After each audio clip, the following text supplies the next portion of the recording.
Prepare yourself for 6 heart-pounding stories of survival against some of the world's most terrifying predators. From enraged grizzlies smashing through camps to deadly polar bear ambushes on Arctic ice, these gripping encounters reveal raw moments of fear, courage, and desperation. In this video, we'll dive into 6 chilling tales of bear attacks on humans, showcasing the harrowing experiences of those who faced these formidable creatures and lived to tell the tale.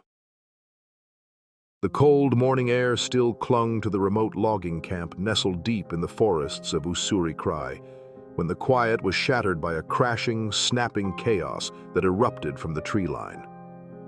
Every head turned toward the noise.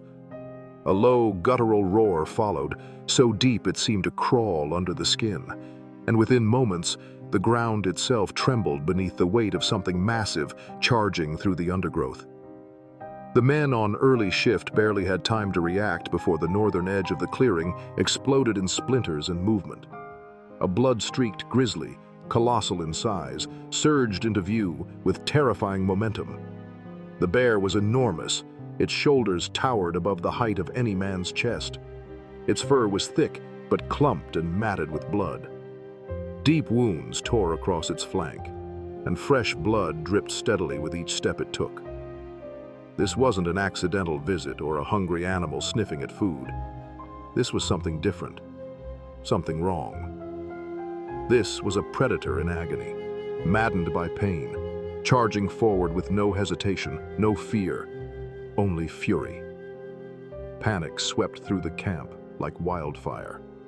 Men scrambled in all directions. Some fled toward the tree line. Others dove behind equipment or stumbled into buildings. The creature tore through the open space, lunging at anything that moved. Yura, a seasoned chainsaw operator in his mid-40s with a lean build and sun-weathered skin, caught sight of a younger worker frozen in the middle of the chaos. Without hesitation, he sprinted toward the mess cabin, shoving the younger man behind a stack of crates before turning back toward the beast.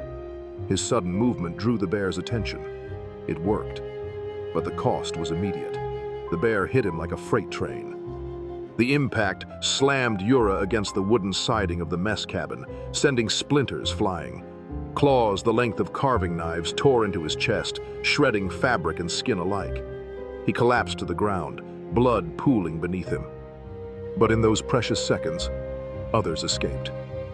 The bear wheeled around, roaring with renewed rage. It slammed into the mess cabin, splintering the door in half. Inside, the chaos only grew. Pots and dishes clattered, shelves collapsed, and people scrambled to escape. Some crawled out windows, others bolted barefoot across the gravel. The creature trampled everything in its path. From the direction of the equipment bay came the unmistakable sound of metal being mangled.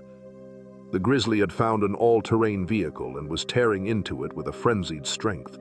Its claws punched clean through the body like it was paper.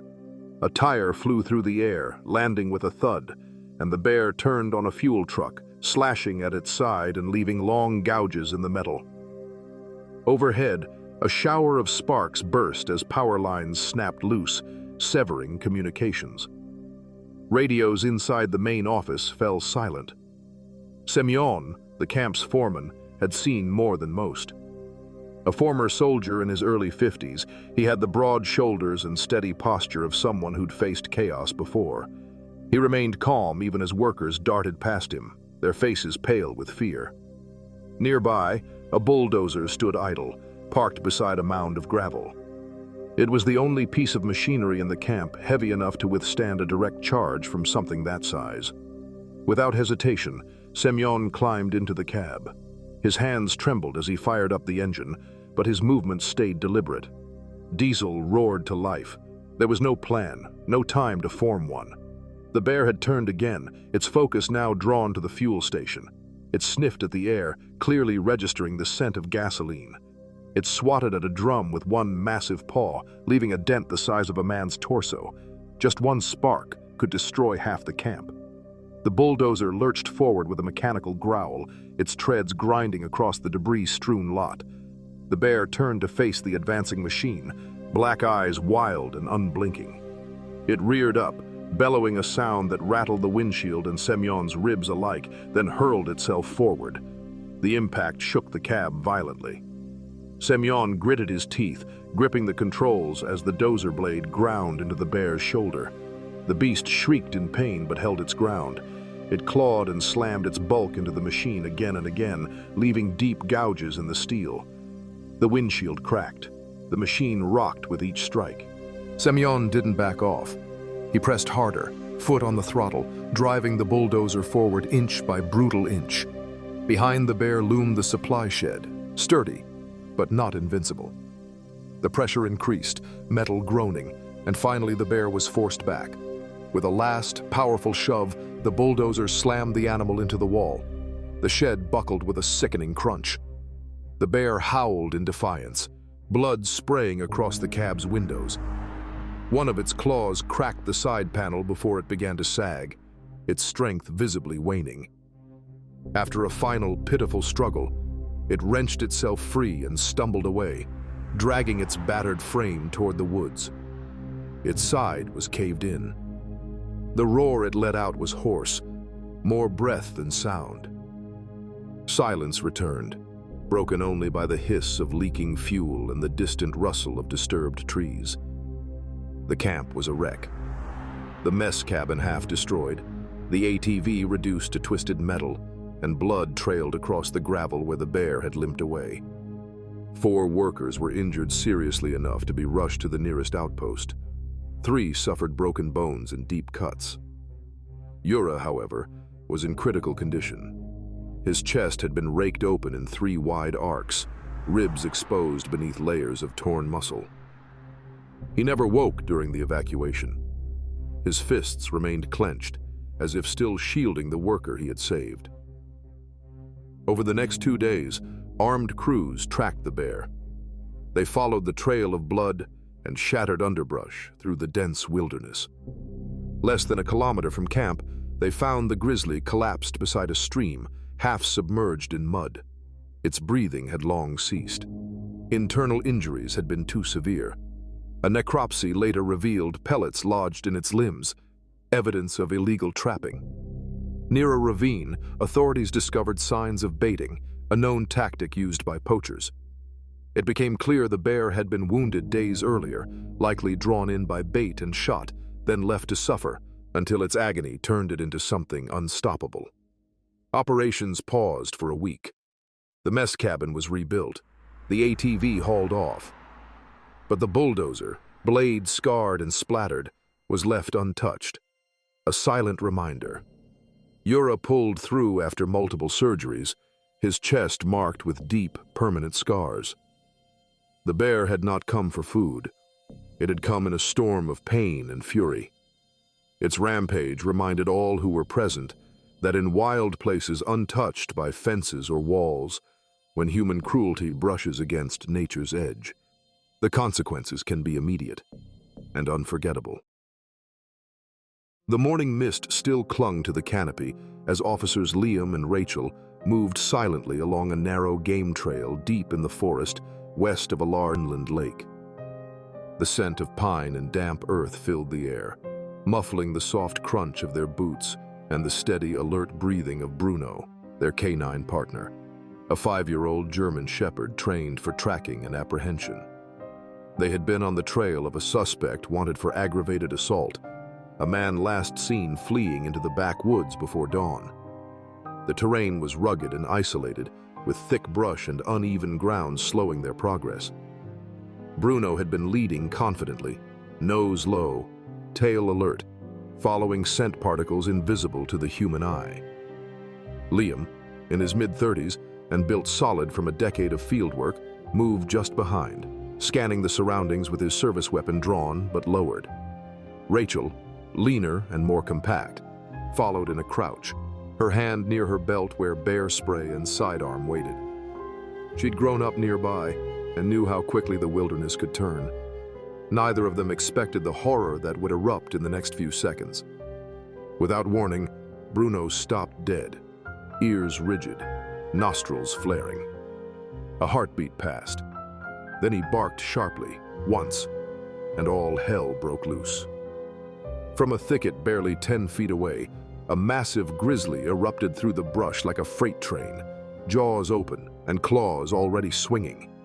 It had likely been bedded down and startled awake by their approach. Its fur was a dusty brown, shoulders towering above Liam's head, and its roar filled the forest with a deafening growl of raw fury. Liam barely had time to fire a warning shot into the air, the sharp crack echoing through the trees. But the bear didn't flinch. It slammed into him full force, snapping branches and sending him flying into a tree trunk.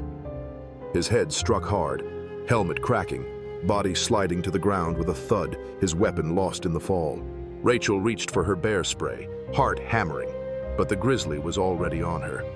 One powerful swipe caught her left shoulder, shredding her vest, snapping straps, and sending her sprawling into the undergrowth.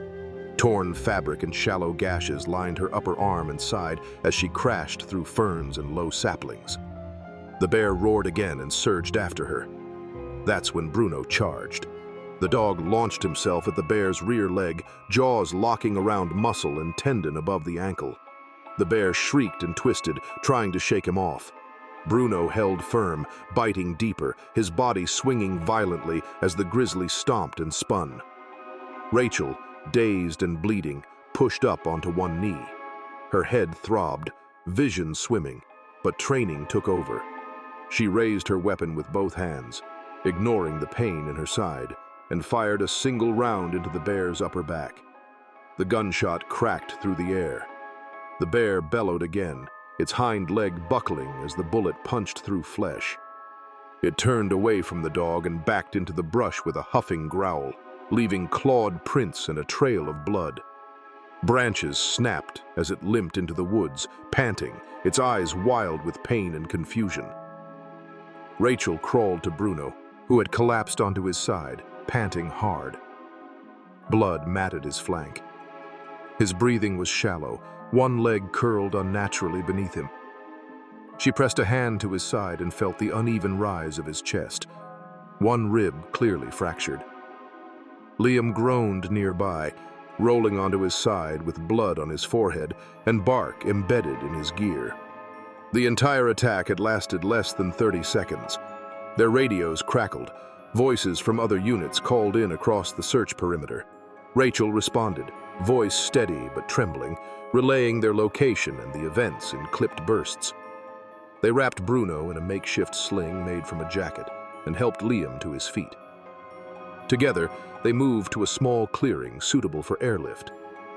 When backup arrived, bleeding had been controlled and both officers were conscious, though shaken and bruised.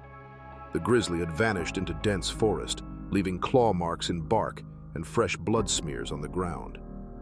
Wildlife officers followed the trail for more than a mile before it disappeared into a ravine. No further trace was found that day. The suspect they'd been tracking was located hours later, hiding in a makeshift tree stand barely 100 yards from the attack site. He had witnessed the entire encounter, frozen and silent. When officers retrieved him, his face was pale, and he seemed visibly shaken by what he'd seen. Liam was diagnosed with a concussion and fractured ribs. Rachel's wounds required dozens of stitches along her shoulder and ribs, but she recovered fully. Bruno had sustained serious injuries, a broken rib and torn muscle along his flank, but survived after surgery and several weeks of recovery. His actions had drawn the bear away long enough to save lives, and he was later honored with a department commendation. Wildlife specialists concluded the bear had likely been resting in the area for days, disturbed by the sudden human presence during the manhunt. There was no indication it had been aggressive before the encounter, only defensive, reacting to surprise. No additional sightings or incidents were reported in the region that season. Once the helicopter lifted off, silence closed back around the forest. The tree stand was left behind, a quiet marker of what had taken place. Weeks later, the officers returned to duty, scarred but undeterred, bearing the memory of a moment when the boundary between predator and protector disappeared in the wild. The wind howled along the rugged coastline of a remote Alaskan island, driving cold spray over the churning channel where Daniel and his friend Mark paddled side by side. Both men, in their early 30s, were seasoned outdoorsmen with years of experience navigating harsh terrain. Daniel, lean and independent, often ventured out alone, while Mark, more methodical and physically broader, was equally skilled, especially on the water. They had planned a short expedition along the island's forested edges with the intention of setting up separate camps for the night. Each sought the solitude that only the wild could offer, and the island, remote and sparsely traveled, offered that in abundance. As dusk approached, Daniel pulled his kayak onto a narrow, secluded beach nestled within a rocky cove. The surrounding shoreline was thick with evergreens, mossy undergrowth, and fallen logs, an ideal spot for a quiet overnight stay. He set up camp quickly, pitching his tent near the forest's edge. Confident in his surroundings and experience, he placed his food bag close to his tent, not secured or elevated, assuming that so close to the shoreline, wildlife wouldn't pose a problem.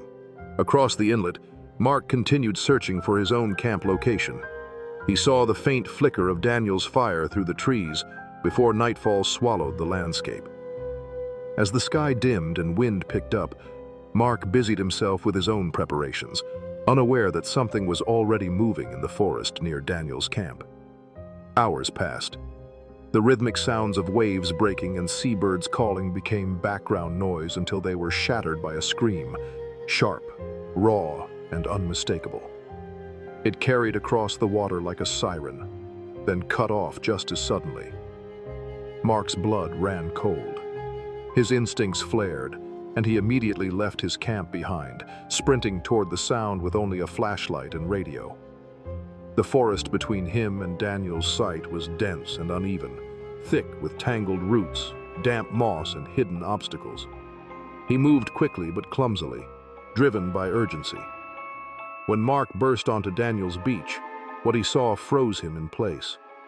A massive Kodiak bear stood near the shoreline, its thick coat damp and glistening in the dim light. Between its jaws, it gripped Daniel's overturned kayak, dragging it inland with terrifying ease.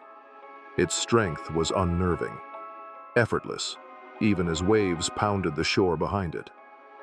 Mark acted on instinct. He shouted, waved his flashlight, and hurled rocks, trying to distract or drive off the animal. The bear paused, dropped the kayak, and turned sharply. It charged without hesitation.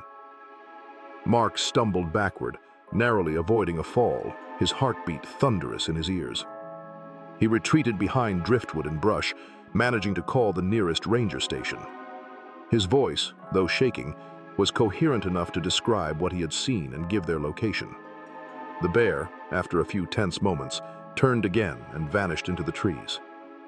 The crashing of undergrowth and the snapping of branches echoed long after it had disappeared.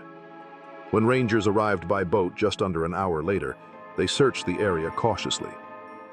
They found signs of the bear's movement, deep tracks, claw marks on nearby trees, and most grimly, streaks in the sand and moss that led toward the tree line.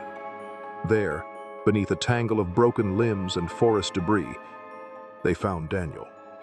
The damage was immediate and devastating. His kayak lay nearby, splintered and deformed. Investigators later confirmed that the attack had been swift and overpowering, leaving no time to react or escape. Daniel had suffered severe trauma during the initial moments of the encounter. Over the next 2 days, wildlife officials tracked the bear through the dense terrain. Deep prints in the mud, fresh scratches, and displaced brush revealed its path. Eventually, they found the animal caught in an illegal snare, an improvised trap likely left for smaller game. The bear, injured and unable to free itself, was in a highly agitated state. For the safety of the team and surrounding communities, officials made the decision to euthanize the animal. An investigation revealed several contributing factors. Daniel's unsecured food bag had likely drawn the bear to his camp. More critically, the site he had chosen was located near a well-used wildlife corridor, an area where bears routinely moved between forest and shoreline. Notices had been circulated earlier in the season, warning of bear activity in the region, but it appeared the danger had been underestimated. Mark's quick response and clear communication helped contain the situation and initiate a swift response. but the emotional weight of the moment, seeing the signs, hearing the sounds, and knowing what had unfolded, left a lasting impact. The wild, it turned out, had little regard for experience or preparation when a single decision tipped the balance. Daniel's body was respectfully recovered and transported to the mainland, where friends and family gathered to honor a man who had devoted much of his life to exploring remote places. His loss reverberated through the local outdoor community, prompting renewed discussions about backcountry safety and the unforgiving realities of nature. In the days that followed, the beach grew quiet again. Fewer visitors passed through, and those who did moved more cautiously. Rangers reinforced the need for proper food storage and wildlife awareness.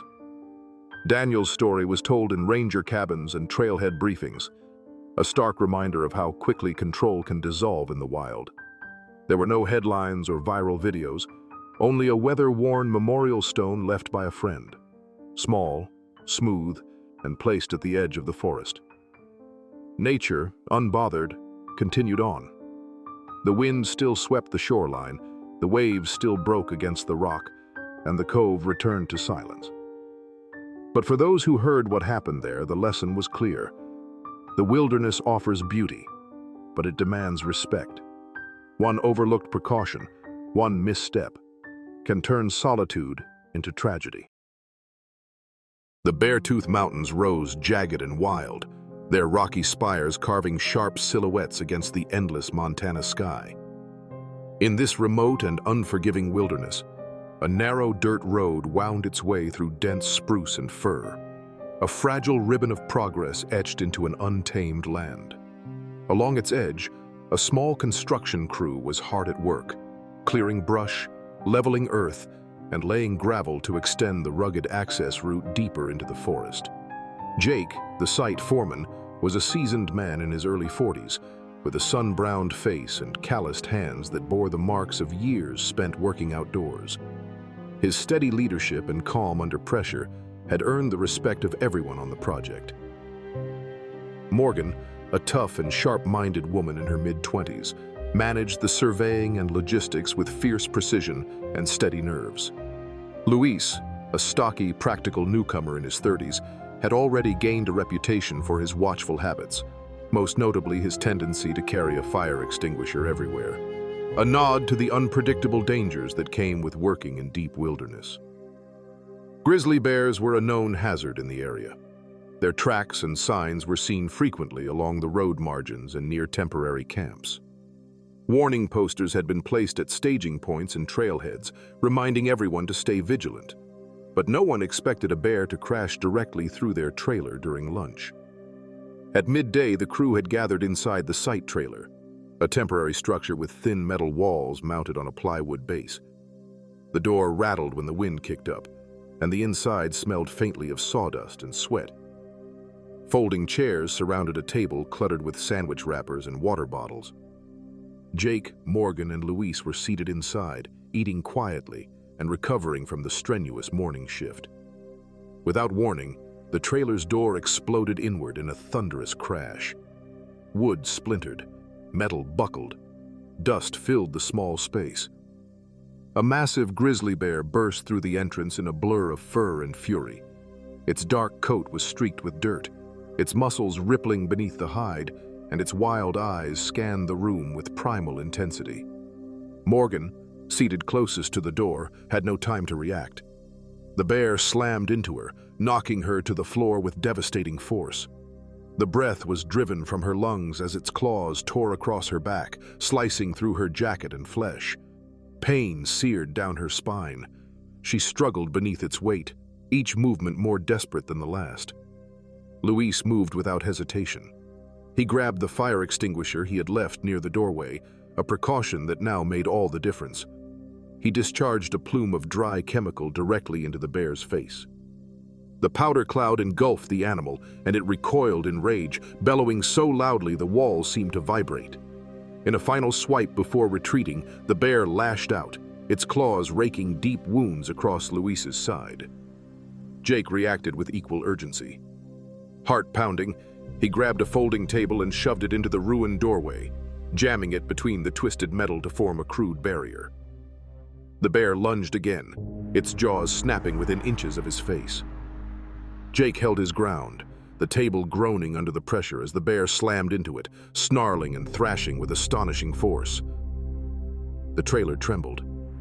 Metal siding tore away in jagged strips, the air filled with the sharp scent of blood, dust, and adrenaline. Screws popped loose, bits of insulation fell like snow. Morgan gasped on the floor, pain radiating from her shoulder and back.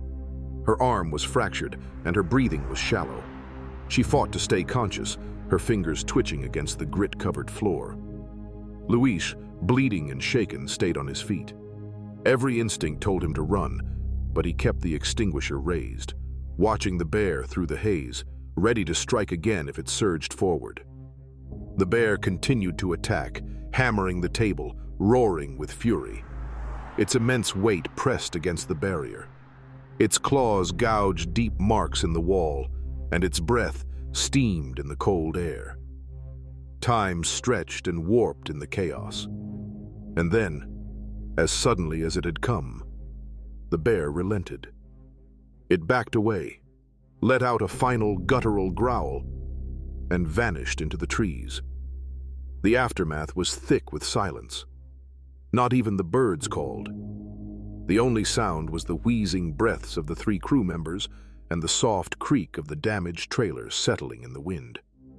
Within an hour, wildlife officers arrived by utility vehicle, their expressions grave as they surveyed the scene.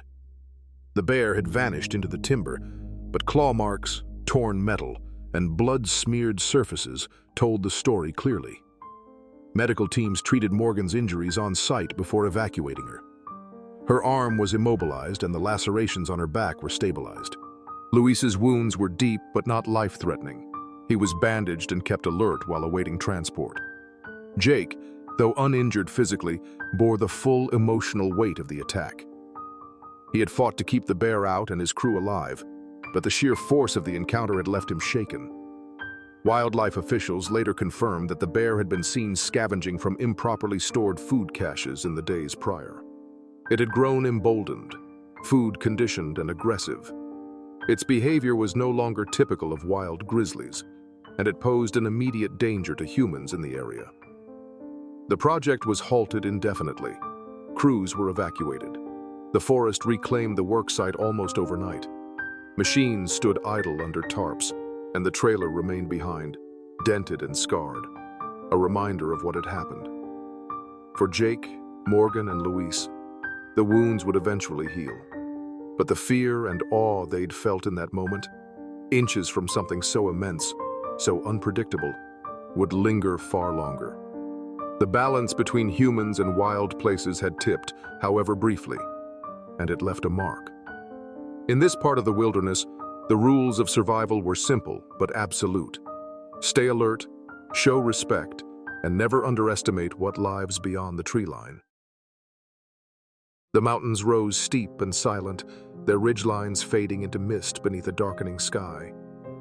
Emma had come to this remote stretch of forest seeking solitude, a break from the noise and stress of her everyday life. An experienced camper, she had spent countless nights under open skies, but this trip was different.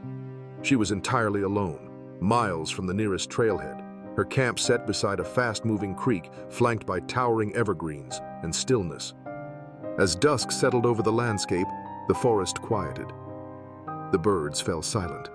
The breeze softened into a hush. Emma moved quickly, staking down her small tent with fingers stiff from cold. The scent of pine, damp earth, and moss filled the air. A modest campfire crackled nearby, casting dancing shadows across the clearing as she warmed her hands and enjoyed a rare moment of peace. That quiet shattered in an instant. A violent crashing erupted from the underbrush, branches snapping, brush parting. And then a dark shape burst through the trees. It moved too fast to register clearly, but its size and speed left no doubt. It was a bear. A black bear charged into the clearing, its eyes fixed, mouth open, and body low with terrifying momentum. It closed the distance in seconds. Emma barely had time to react before it collided with her, knocking her backward into a fallen log. The impact left her winded, pain radiating through her ribs as she hit the ground hard. The bear loomed over her, claws swiping with startling force. Her jacket tore, pain slicing down her side and shoulder. The air filled with the growl of the animal and the raw scrape of claws against fabric and skin. Her breath came in short, panicked bursts, each one sharp with pain. But beneath the shock, something deeper stirred. The will to survive. Emma fumbled with one hand toward her belt, where she kept a small utility knife. Blood and dirt coated her fingers, but she found the handle and pulled it free. As the bear lunged again, she struck upward, the blade grazing its snout. The animal recoiled, snarling and shaking its head, but it didn't run. Instead, it bit down on her forearm. The pressure was immense. Emma felt herself lifted, then slammed into the earth again, the pain overwhelming. For a moment, everything faded. Just cold, noise, and disorientation. But she wasn't done. Dazed and battered, she forced herself to crawl. The fire was still burning faintly nearby. Inch by inch, she dragged herself through the dirt toward it, pain flaring with each movement. Her jacket clung to open wounds, and her body ached with every breath, but giving up wasn't an option. Near the fire pit, she spotted a thick branch, heavy, solid, within reach. She grabbed it with trembling hands, just as the bear turned back toward her. Its growls were low and deliberate now. The animal advanced. Emma pushed herself up and gripped the stick with both hands. As the bear lunged again, she swung. The wood struck its head with a dull thud. It staggered, confused, but still came forward. She swung again, and again. Each strike came from somewhere deeper than fear, a primal resolve not to be taken. Her arms burned, her chest heaved, but she didn't stop. Eventually, the bear paused. It seemed disoriented, perhaps surprised by her resistance. Then, slowly, it backed away. With one final growl, it turned and vanished into the trees, leaving only broken brush and silence in its wake. Emma collapsed beside the dying fire, her breath ragged, body trembling. Her arm hung limp, blood seeping through torn clothing. The cold settled in, and time began to blur. She faded in and out of consciousness, curled near the fading warmth of the coals. By morning, a search team, dispatched when Emma failed to return on time, arrived on foot. They found her slumped near the fire pit, conscious but barely able to speak. Emergency responders stabilized her at the scene and carried her through the forest to a waiting helicopter. She was flown to the nearest hospital for urgent care. Medical staff confirmed that she had multiple broken ribs, serious puncture wounds across her shoulder and arm, and significant blood loss. The bite injuries had narrowly missed major arteries. She remained hospitalized for days and underwent extensive treatment to prevent infection and begin recovery. Wildlife investigators examined the scene and surrounding forest. They determined the bear was likely a juvenile male, old enough to be independent, but inexperienced and food-conditioned. Reports indicated that other visitors in the region had left unsecured food near unauthorized campsites, gradually teaching the animal to associate humans with easy meals. This change in behavior made the bear more likely to approach and react aggressively to people. Emma's case became a powerful reminder that even one person's carelessness with food in the backcountry can alter wildlife behavior in dangerous ways. Rangers reiterated the importance of proper food storage, maintaining a clean camp, and understanding that even the quietest moments in nature can hide risk. For Emma, the road to recovery would be long. The physical wounds would eventually heal, but the memory of the attack, the speed, the weight of the animal, the look in its eyes, would stay with her far longer. Yet she had survived, and in that survival was a testament to her strength, instincts, and experience. Her story spread quickly through the outdoor community, shared in safety briefings, camping forums, and trailhead signs. Not as a tale of fear, but as a lesson in respect. Wilderness can be beautiful, but it is not tame. Even the most experienced hikers must stay vigilant, make thoughtful choices, and never assume safety simply because the forest seems still. As for the clearing where the fire once burned, it remains quiet now. The trees stand tall and indifferent, but the memory of that night lingers, of an unexpected charge, a desperate defense, and a survivor who refused to surrender. Mia and Eric had spent years immersed in Arctic research, focusing on the fragile ecosystems near a remote archipelago above the Arctic Circle. This frozen expanse, one of the last untouched wildernesses, was a stark, beautiful world of shifting ice and snow, holding vital clues to the planet's changing climate. As field biologists, the pair were well prepared for the extreme cold, isolation, and the presence of one of nature's most formidable predators, the polar bear. They knew the risks well, but no amount of experience could fully prepare them for how quickly the wilderness could turn violent. That morning, the landscape was awash in soft gray light. The sun hung low in the sky, casting long, cold shadows across the ice sheets that stretched to the horizon. The air was sharp and dry, stinging any exposed skin as the wind swept loose snow across the ground. Mia crouched low near a patch of clear ice, carefully extracting a core sample, treating the frozen column as if it were fragile glass. Each layer held centuries of atmospheric history. A few yards away, Eric stood with his back to her, logging data into a weatherproof tablet. The only sounds were the scratch of stylus on screen and the distant whisper of wind. They communicated with brief glances and gestures, a quiet understanding forged through years in extreme environments. Their radios remained silent. Coverage was unreliable in this part of the world, and both were used to working in isolation. Then, a faint noise broke the stillness, a soft crunch from the slope above them.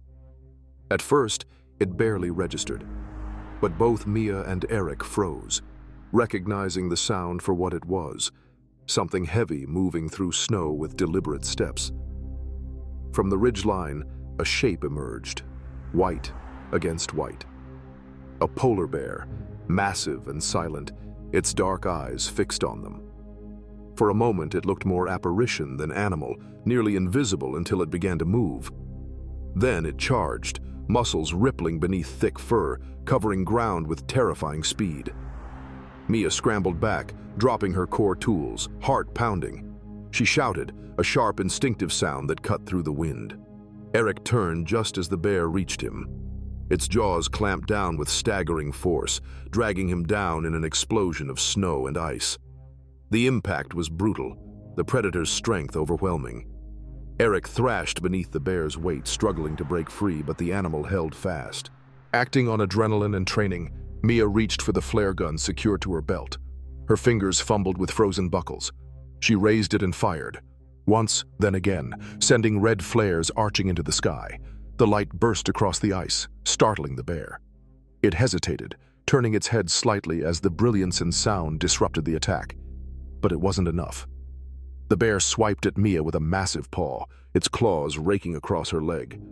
She collapsed onto the ice, pain pulsing outward in waves. The cold bit deep as blood seeped through her clothing. Gritting her teeth, she rolled onto her back and fired another flare, then another. Each detonation flared across the frozen expanse, painting the snow in flashes of red. The bear growled, distracted now, confused by the light and noise. It backed away momentarily but didn't flee, its attention shifting between the two injured figures. Then, faint at first but growing louder, came the unmistakable thump of rotor blades. A helicopter, resupply or rescue, was approaching, its sound rolling across the tundra like distant thunder.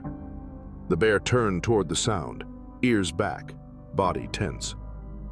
With one last glance at Mia and Eric, it turned and retreated, vanishing back into the ridges from which it had come.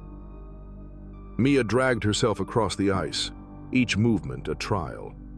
She reached Eric, his parka stained with blood, his eyes fluttering as he clung to consciousness. She checked his breathing, applied pressure where she could, and held on. When the helicopter arrived, rescue personnel acted quickly. Medics stabilized Eric's injuries and secured both researchers for evacuation. Blankets were wrapped tight against the cold. Inside the aircraft, Mia's mind drifted between shock and relief as the white wilderness faded below them. At the hospital, doctors confirmed the seriousness of their injuries. Eric's shoulder and upper torso bore deep punctures and severe bruising. Mia's leg had been torn badly, with additional trauma from the fall. Both would need surgery, physical therapy, and months of recovery. But they had survived. Later analysis revealed what researchers across the Arctic already feared. Polar bear behavior was changing. Melting sea ice and vanishing hunting grounds were pushing them closer to human camps and research stations. With fewer seals to hunt, these apex predators were hungrier and more aggressive, their natural fear of humans increasingly eroded. Mia and Eric's close call sent a wave of concern through the scientific community. In meetings and field reports, their experience became a case study in the growing danger researchers face in the polar regions. Protocols were reviewed. Safety standards were upgraded. Remote alarms, motion sensors, and more powerful deterrents were recommended for all future expeditions. But no technology could replace the fundamental respect required in such a place. For Mia and Eric, the memory of that morning would remain frozen in time, etched in snow, shadow, and the red glow of emergency flares. Their survival was a rare triumph in a place where the line between curiosity and catastrophe is razor thin. And in the silence of the Arctic, that line is shifting.